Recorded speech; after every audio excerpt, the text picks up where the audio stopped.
Hello, we're back for another episode of Lucca Trigger. Frey, tell me, how many artificers does it take to screw on a light bulb? I'm gonna go with three. One to design the new schematics. One to implement to try to screw it in, and a third to clean up the impending explosion. I love that. I was gonna say no one knows you. You try to tell them to screw on a light bulb, and they leave because they're gonna try to invent a self-screwing light bulb. I got one of those ready for when we talk about Dragon Ball Z, and I got one of those ready for when we talk about unit trigger. So like, get ready for how many summoners does it take to screw on the light bulb. Hi. Last we left off, we I was trying to steal things from Melchior. No, you had just cleared out the Hekron cave. Okay, cool. So I think that the way that I did this, if I remember correctly, is that I decided killing off the leadership would be sufficient, and I didn't need to kill. No, you wanted to clear the whole cave because it was a bunch of fiends that had pretty easy access to your family. Yeah, that is true. You had sent your bat through, which we covered this on the last video, but it's been a minute for us. Yeah. You sent your bat through on invisibility, scouted things out, and then decided to clear the space. Yeah. I don't remember much of the details, but I remember it being very fun and me using trickery. After that, well, okay, Melchior is on that continent, right? Yes. I hadn't tried to steal stuff from him first. Yeah, you did. Oh, okay, cool. Yeah. All right. So So what happens after that in the Chrono Trigger? I believe you went and visited your parents, since you were nearby, which was sort of like we're so glad you're all right. It's good to see you, but like you need to be careful. Like you and Chrono are now both wanted, which obviously Chrono was traveling with you. Yeah. I don't remember what y'all's strategy was for getting back to the gate, because you were trying to get back to the gate at the Millennial Fair. Bag of holding and the new flying in and carrying it. You are. It's you can sneak around so easily by putting your party in a bag of holding. Like, you started putting on some limitations when I tried to do it with Frog, who was wearing heavy armor. But most of the time, I kind of just was like, right, let's get into our very discreet mode of transportation that I can also cast invisibility upon. So that's yeah, I Okay. Yeah, you're right. Okay, so you snuck through the fair. You're back in the Middle Ages. don't Sorry. tap it like this. The You're back in the Middle Ages, and your goal here was to defeat Magus, who you believe created Lavos. right, yes, because I saw a big like statue of him. The fiends were worshiping him. I talked to the mayor of Medina. He was like, my ancestor was so great. Also, all of Lavos is caused by Magus. And It's in the history book that you stole as well. or bought, you obtained. I remember I really wanted to kill the mayor because he was a warmongering idiot. But I don't think I did. Yeah, you ended up letting him live. I ended up crossing my fingers that killing Ozzy would change things retroactively and everything. Which Ozzy did end up dying of old age, right? He died of old age. Okay, ahead of ourselves. Spoilers. So yeah, I go back in there. There's a big fight at the bridge. I remember. And that's, I think, actually the first time you encountered Ozzy. Yeah. Because previously, he was known as one of Magus's generals, but you fight Ozzy, and when he loses, I had him like basically teleport away. Yeah, and I immediately cast locate objects on Ozzy's clothing. And you were like, the wall of stone. He's behind a wall. You don't detect anything. Yeah, you can't tell. Like, you don't know. He's too far. Stone walls, distance. You don't know. You do not detect. After this, was that when there was the side quest with the conch of multi. Oh yes, the rainbow shell got introduced. Yes, you went to. Oh, I can't remember. What that village is named. Now. I recruited the main the character for that quest into my party to come with me retrieve the prismatic shell. I remember you were like, I can't stop you from just recruiting random NPCs if they're already going to the mountain to retrieve that. Right. Once again, spoilers, because you don't recruit Toma at this point. At this point, you think he's a con man. Oh, yeah, I forgot about that. You go into the mayor's house, and you hear them like, "We've saved all our coin together. Yes, for you to find the legendary rainbow shell, great adventurer." And he goes to all leave. of the villagers' money. You're telling me this dude needs all of the villagers' money for his gear to that's a con. That sounds that's the like you walk into this room usually and you're like hold on, you trust this dude a lot? So yeah, you pickpocketed him and then pickpocketed it onto the mayor. You stole the money I did? back for the townspeople. Oh my God. I forgot about that. and then I recruited him? That wasn't until way later. Oh my God. That wasn't until you were talking about doing the actual mountain, which was when we were doing side quests towards the end. I thought I did that side quest early, but that's okay. No. All right. I find Frog sulking in the swamps, I think is the next step. Yeah, I think that's about the direction. I think you did stop in and people were just like, there was a frog scene in the woods. Yes. So I track down this lead. I find Frog, and man, the hut he lives in and the way that you were doing the dramatic frog thing, I love that. I think that was one of the big stars of this campaign, because we used the star and the wish system. It was just that whole thing. I pulled every magical, every stop that I had to be like, no, you can join our party right now. And I even cast detect thoughts on to try to be like, what is happening in this dude's brain? And he caught me and forgave me. But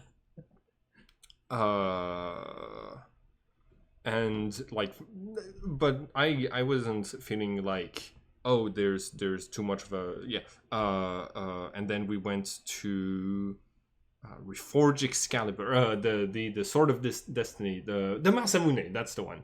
Yes. Which one? Who knows? Showed up a couple times in Final Fantasy games, at least. So yeah, you head to the Denadoro Mountains. Which I did have you meet, God, what's his name?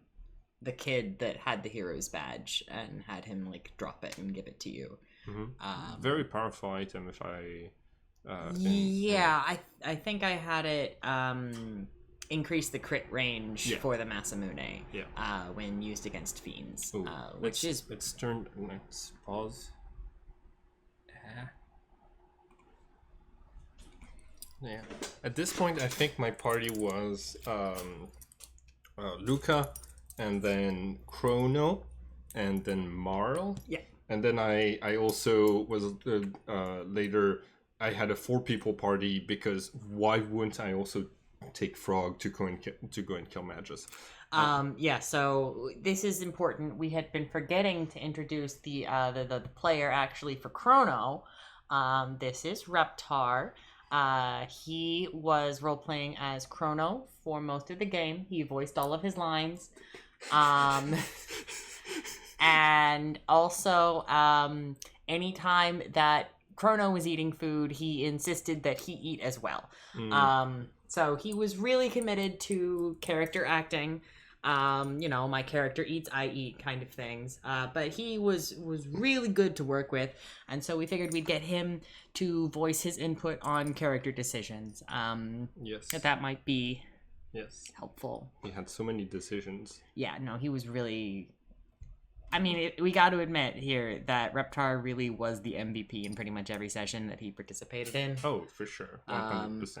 The amount of protection against psychic damage. But yes, so I remember the boss fight being interesting. Do you remember what stats you were using for the because I know you. Oh, hold on. No, actually, we can look it up. Yeah, let's check. Let's see never mind. It is Roll20 is doing Roll20. I want to say I was using some kind of dragon that I modified. I was using a fair number of dragons for boss fights, which I don't think I would do if I were to do this again. You trying to get down, buddy? Where you want to go? Huh? Where you going? No, I think he's good. You good? You just want to stand there? No, look, he's wagging his tail. Okay, he's happy. Yeah. I think it was a gold dragon that I modified pretty substantially. But I mean, we can go back and check. Oh, there we go. Yes. Okay. What? And the next step was we went back to see Frog. Yes, because you obtained the blade of the Masamune, but not the rest of the sword. So you headed back to Frog to see what you could see. Yeah. Especially since you now had the hero's badge. Yes. And he had the rest of the sword. He had the hilt himself. All right, so that's would it be Fiends or Guardia 1000 AD or Monsters? Okay. Constructs? Just search Masamune. Oh, yeah, sure. Yes, you're right. We can do that on Roll20. In constructs, in fiends, in months, Masa and Moon. There we go. Oh, that's right. I did do this as 2 stages. Oh yeah. Absolutely. Because you fought Masa and Mune together, and so there was a stat block for the 2 of them separately. Yeah, they were veterans, and then an air elemental. That makes a lot of sense. Yeah, absolutely. But yes, it was interesting. We also got to. Did we get to see the flashbacks with Mattress, or was it? That's just in the video game that you're able to see the flashback with Mattress. I think I did describe things to you as Frog's dreams, though. Okay. I don't remember exactly how I conveyed some of that info to you, but I did. I think I kept a lot of the stuff with Cyrus a little bit more on the DL, but in turn I'd had Frog mentioning Cyrus consistently up till that point. But the stuff with Magus, I think, was sort of revealed to you in a group dream. Yes. Since, he's this paladin, which are known for their auras. Yeah. And he's having these, big emotions tied up in, a former, what he sees as a failure of his oath, even though it obviously didn't break his oath because he's still a paladin. Yeah.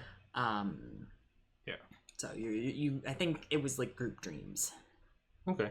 Uh, And then we went to what felt very much like the final boss. No, we're skipping a huge thing. Oh. Remember, because now you have the two sides of the sword. Gotta reforge it. You gotta reforge it still. So we don't get the dream flashbacks yet. We're getting ahead of ourselves. The sword blade had Melchior's name on it. Yes. Which doesn't make any sense. Yes. Because he's from the modern era and we're 400 years in the past. Yes. So you went back to Melchior, who... Time traveler. Yeah. Who was just like, wow, I didn't expect to see this again. But I can't reforge it. I don't have the right material. Right. You need something called Dreamstone that hasn't been around in thousands of years. Yeah. Oh yeah, you gotta get the Dreamstone before you you reforge. Okay, got it. How do you find out how to go back in prehistory? There was already an open gate at the end of time.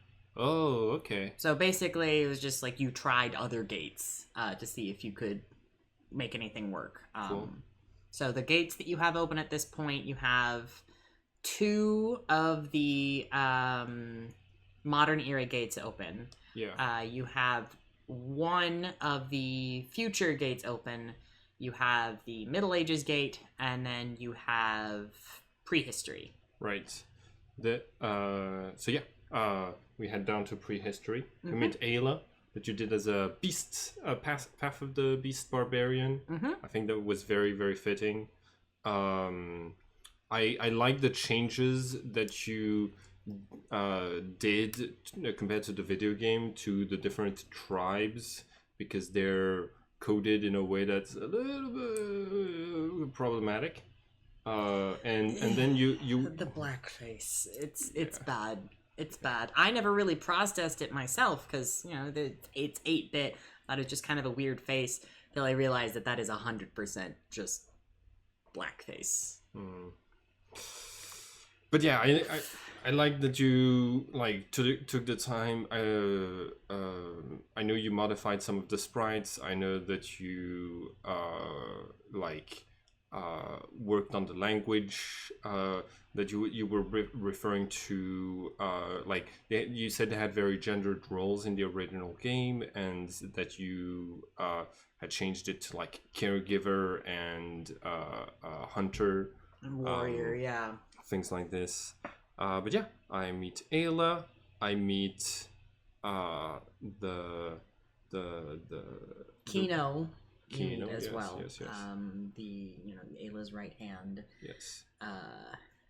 Who's very jealous, and Ayla invites you to a party, and at the party is just like, okay, you want this red rock I have, fine, but it belongs to the strongest, so you have to fight me for it. Yes.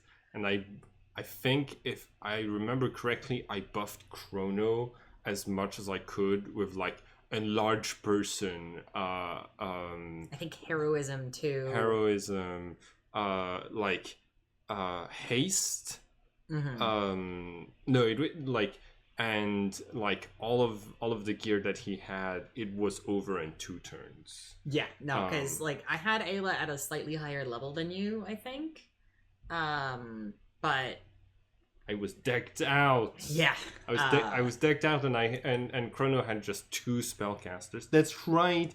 You defeated the barbarian, even though fighters are generally not as good as barbarians in 5th edition. Fight me. Even though I think Chrono was level 4 and Ayla was 5 or 6. Because she wasn't going to level with you because she wasn't a permanent member of your party yet. Yeah, not until I recruited her. And then in the afterwards, when we had the drinking contest with Ayla, I rolled a natural 20 despite being one of the worst lightweights in the in terms of constitution, and you rolled very poorly, if I remember correctly. No, Lucca outdrank Ayla. Yes. Drank Ayla under the table. And Chrono. I rolled a natural 20. You drank everybody under the table. Yeah, no, for sure. But you wake up the next morning, everybody has a hangover, you guys just had passed out at the campsite, and all of your stuff is missing, including the gate key, so you're now stuck in prehistory. Yeah, that was scary. Oh my god, somebody else has the power to time travel and it's my fault. That was like one of the most like shit. And then I remember this the following jungle and dungeon where one of the times where I was like, nope, they're all dying. I gotta kill everything in those caves because they're a threat to humans. And we know that sometimes time travel mechanics have repercussions on the future, and I'm like, there's 2 tribes of humans on this whole planet, and the reptiles are intent on genociding both. So we gotta put and put like notably, reptiles do not survive into the future, so you feel pretty confident that wiping them out won't change too much. Yes, it's like but if I change the history slightly because they got their hands on a time travel device, I gotta change it back real quick and Which, as a quick sidebar, I did make a point of like, you do not speak Iokan. This is not a shared language. You do not have easy and efficient communication. I think I had given you a wand of speak languages. Yes, I had limited uses. And then later on, Marl had the spell... Tongues. Yeah, but at that point we had comprehend languages, I think, so we could understand. It's just we couldn't necessarily speak it. Yeah, you were able to communicate with them, but you had, a limited number of uses. So you had to make the most of it. You were able to explain to her you had a limited number of uses, and so she was willing and able to work with you. But a lot of your in the moment communications, if they weren't really detailed or specific, was a lot trying to just use gestures and express ideas in that way, which especially given that was already Chrono and Lucca spoke sign language with each other, so it was something that you guys were at least familiar with. And I believe I had Ayla learn y'all's sign language before she started learning Guardian as a language. And also Robo started developing a program to be able to speak with Ayla. But I liked that much better than the broken English. It's a small planet, but you wouldn't have this much linguistic consistency over tens of thousands of years. And technically the game says it's 65 million. I don't think I ever stated a number. I think I just said 65 prehistoric. million years? Okay, yeah, sure. No, sure. No. Yeah. No, we ain't doing that. And realistically, it was probably 40,000 years ago. Yeah, those numbers are fake. Between 40 and 100. Okay. Yeah. But yeah, I absolutely blasted through all of those enemies. Got the time travel device back. Is it after that is it right after that they burned the village of the Wise tribe down? No, that's the next time you're in prehistory. Cool. So I get the redstone, I go back, I get Melchior to reforge the legendary sword. I definitely used a which one's the lightning one? A blue dragon for Nizbel. Because he had lightning stuff going on. Oh yeah, for sure. I remember I also had a bunch of giant apes in the lead up to that fight, and you ended up polymorphing Marl into a giant ape. Yeah. I mean, they were strong, and I could polymorph because I had seen that, and when a character is low HP. And stuff, just polymorph them into something else, and they have a brand new set of attacks and a brand new set of a brand new HP pool. And it's one of the highest CRs that is available for polymorph. So yeah, I didn't mean to throw you that bone, but I certainly did. Yeah, it was fun. Yeah. So yeah, you time travel back to Melchior. Get the Masamune. Get Frog to be the most grateful and finally my honor is reforged. Like, and then you get your dream sequence as you prepare yourselves the night before. Yes. And he's all conflicted emotionally. You arrive at the mysterious cave, and he cuts the mountain open in a show of strength that the Masamune never is able to exhibit again. He's not on the same level. So actually, I think I never did that dungeon. Because remember, you're right. I had the right tool for the job, which is an artificer feature that I used to get wood carving tools, and then I made us a boat, and then we just you sailed to the island. We sailed to the island. Like we were going for just Magus, and really nobody else. You sailed there, and then you flew to the highest levels. The highest tower. Yeah, that's right. So like we got the new in multiple trips because Frog had to be on his own in the bag of holding that the new was flying up and down in order to get transported correctly. But yeah, we sneak into the highest window in the middle of the night. We fight against Ozzy and the others because they had like detection spells. So like it's just this one boss fight, and all three of them are in the same room ambushing us, if I remember correctly. And then they flee again, and then I face off, and then I headed down to fight against Magus. Which, as I recall, I used a Dragonborn veteran for Slash, Archmage for Flee, and I think for I just gave them different spell lists. Which I gave Flea a bunch of like enchantment spells and like illusion. Versus Ozzy was more abjuration. Which was evocation. Which was great. It was great that Flea had that Archmage character sheet, and it did not come back to bite you in the ass, not even a little bit. But yeah. Which had a setup for you entering the teleportation circle to bring you to Magus's summoning room. Which I remember that was like a point that like we broke off because we had just had a big fight, and so like when we went to go do the Magus fight, we lit candles and had all the lights off, and I have this green velvety cloak that I put on with the hood drawn up. Like we did everything we played at night, and like we did everything we could to like set the mood. Yeah, this was during COVID, great. I think. Yeah, we were occupying ourselves to the best of our abilities throughout this whole nightmare. But yeah. No, it was really, really fun. You were making good use of the videos from the game too, even though I skipped destroying the Masamune.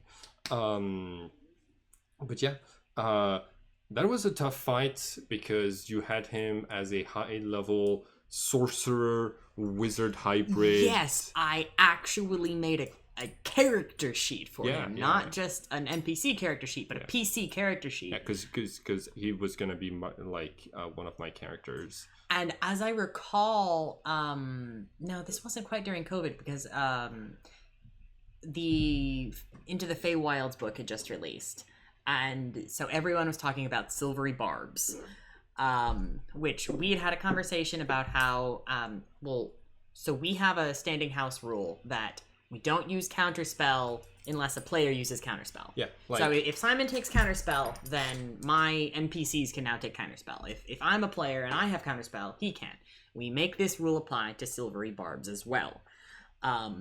But especially because this is, supposed to be this ridiculous fight. I talk about it with Simon, and we agree that just this once, just for this fight, he can have silvery barbs. The Magus, right? Magus, yes. Not me. Only Magus can have yeah, silvery yeah. barbs. It will not be on his character sheet sure. later on. Should he be fought or join your party, Yeah. he forgets it for whatever reason. Yeah. Well, he gets knocked up on the head pretty hard when he gets flown across time and space so hard that he goes back to his own childhood. Yeah. Which was part of the coolest thing because like obviously Frog's the paladin and he has a crit buffing item with the Masamune and the hero's medal. So hard against Magus. Yes, I can't. So you like the last strike on Magus, you rolled like a 20 or a 19. You rolled a crit, and obviously I silvery barbs. I am not accepting that. Yes. So I make you roll again, and you roll a 19 anyways. Yeah. You remember that. Again, and you strike a divine smite at your highest available level, and you just obliterate him, especially since I had him counting as a fiend. Yeah, so you got the extra damage points from a divine smite. It's not just a fiend, it did it also did extra damage to Magus, I believe. To the Fiend Lord specifically. It's a Fiend Lord killing weapon, and I think it also ended up killing Magus later down the line. But yeah, in that it was great. It was great. You had him as a shadow sorcerer whose Hound of Ill Omen was his cat, but all grown up. You had made a sprite for his cat. He was also a blade singer wizard, like one of the best tanky wizard classes that made a lot of sense with his character. So he was your up close melee fighter, but with like atmospheric debuffs to try to be able to take on entire parties. I think it made a lot of sense for the character, and it was honestly really fun to play as and to play like a full character sheet. I definitely couldn't have done that if he had. Oh, I actually did have more things in the planned for the fight, but I don't think it ended up going on long enough. Yeah. I had intended for like, as the fight continued, and like the like summoning portal for Lavos got larger, little like Lavos pods to pop through. Yeah. As essentially the summons you can make as the warlock that makes pact with eldritch monstrosities, the Cthulhu ones. Yeah, the Pact of the Old Ones. Yes. So like I had a bunch of those things that were supposed to pop in, but you absolutely destroyed him, despite my absolute best. But the portal collapses, and Magus says, like, "You fools, I wasn't creating him, I was summoning him." Yeah, I remember I tried so hard to just have a conversation. Wait, was it then that I tried to have a conversation? No, it was later. You were trying to kill this motherfucker, especially since Frog was trying to kill this motherfucker. Yeah, I think there was a moment where I was like, "Hey, listen, what is happening? What are you doing?" He was like, "This knowledge is beneath. It's above your pay grade, mortals." And I was like, "Okay, well, I foolish interferers. I gotta kill him." And that's when we ended up in antiquity, right? You were in prehistory again. Again. Magus is nowhere to be seen. You have but I only gave you Lucca and Frog because I had given you the choice when Frog went to join your party of you can either bring Frog back to the end of time, at which point he will gain the ability to use second level spell slots, like be functionally a fully leveled character, or keep him as he is. He won't have his second level spell slots, not even for divine smites. But you can have 4 people, and you picked that one. Yeah. For action economy. Yeah. Like. But obviously, I'm not sending Lucca, Marl, Chrono, and Frog back to prehistory, where Ayla also is.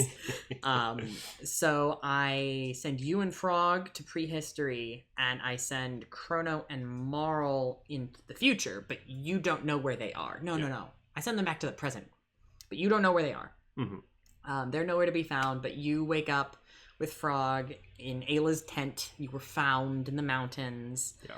And like they've like helped you rest and recover. And at this point, the other village burns. The one that had been hidden in the woods, the tribe of pacifists who weren't trying to take on the Reptites, has been found and burned to the ground by Reptites. And Ayla was the person who functionally led them there because she had run off to go ask them for help with something. So you and Frog are like following in her footsteps to try to find her. Yeah. And like you find the ruins of this village. And then you guys went up to the dactyl nest, which you had been told she was running after. Yeah. Which I think you, Bag of Holding, skipped most of the dactyl nest, as I recall. Ayla charged in. Ayla did the barbarian thing of charging in and went to rescue the prisoners. And meanwhile, dactyl nest was like where the pterodactyls are. I think we did take the pterodactyls. Yeah, no, Yeah. You just kind of like skipped past the fight parts. Holding on as best as I could. So you guys all fly to the Tyranno lair. Yeah. At which point you separate. I saw there was this huge bridge thing that was high up above. I landed on the bridge thing, like, because it looked like it led directly to a giant thing with a metal gate and a throne room on the other side, and it was just easier. Yeah. Which, we had Ayla charge in, and we just did this as a cinematic. Yeah. Like, run in and save Kino and the Laruba villagers, while you took on Azala and the Black Tyranno, just Lucca and Frog. Yeah.